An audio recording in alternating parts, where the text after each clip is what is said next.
Hello, everyone. My name is Tony. In Simmons, Lively, and Coonley 2020, cultural humility and cultural awareness are basically described as the ability to accurately view our own cultural biases and to also be aware of the cultural differences of our clients. Advocacy refers to the actions necessary for promoting change against political, social, and economic barriers that affect the lives of our clients.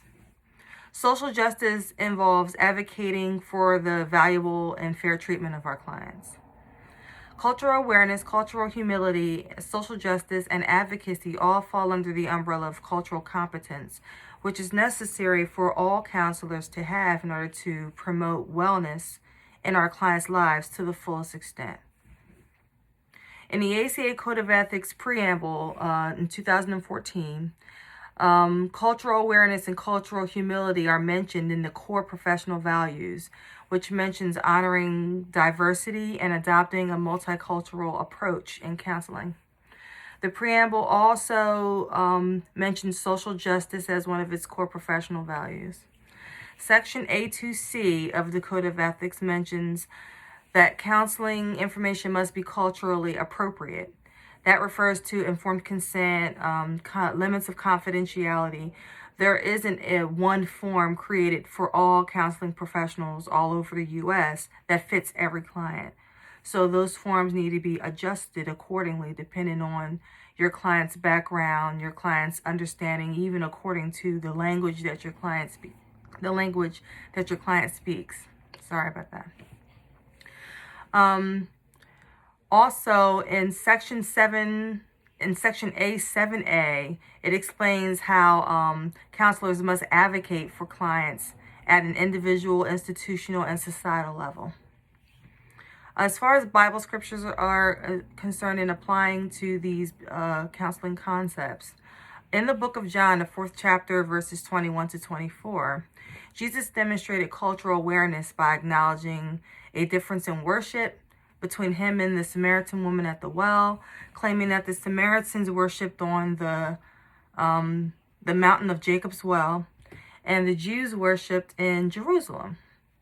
Jesus acknowledged that cultural difference, which means he was culturally aware, and he demonstrated cultural humility by overcoming that difference between him and the Samaritan woman and extending to her water that never runs dry, from a well that never runs dry, which is an actual symbolism or metaphor for salvation. So Jesus, it was basically known in the Bible that the Samaritans and the Jews were opposing parties, and Jesus transcended that opposition and extended salvation to the Samaritan woman while being aware of the cultural differences. So that was the demonstration of cultural awareness and cultural humility. Also, when the woman received salvation from Jesus, she actually went back to her hometown in Samaria.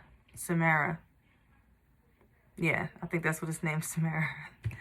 And she told people about Jesus, about the Messiah, that this man knew everything about her and that he was a prophet. And these Samaritans took after Jesus, and Jesus ended up staying in Samaria for 2 days, and they got saved as well. So Jesus, he gave us the perfect demonstration for how to put our own biases or our own differences aside and extend love and grace to those in need. That's exactly what he did in that book of John. Another scripture that's relevant is the book of Psalms, chapter 1, the 103rd chapter, verse 6, which mentions God's execution of righteousness and justice for the oppressed. This is a good command for God to place in the Bible for us, because when he speaks about the oppressed, he's also speaking about people in the United States who are marginalized because of their race, because of their gender, their beliefs, their political stance, or because of their values or their culture, because of their personality differences, or because of their physical disabilities or mental disabilities. It is our job as counselors to advocate and fight for these individuals as our clients, which is also what God means when he says he fights for the righteousness and justice of the oppressed. My actions according to cultural humility with my clients, I plan to demonstrate cultural humility by becoming multiculturally competent, keeping my own biases in check, focusing on the importance in the backgrounds of my clients, and keeping in mind that cultural differences don't entirely define individuals. People are still different individually regardless of culture, but knowing the cultural background does help. As far as social justice is concerned, I plan to act against the unfair treatment of my devalued clients by pursuing policy changes in their favor. I want to help clients by helping them decide which legal actions to take and at what times. Maybe giving them advice on like helping them decide as far as pursuing a lawyer in their different situations. I want to do the best I can to fight for their rights in the most ethical way that I can, and to help them fight for their own rights in the most effective way that's possible for them. Thank you very much for watching my post, and I look forward to your replies. You all have a good day.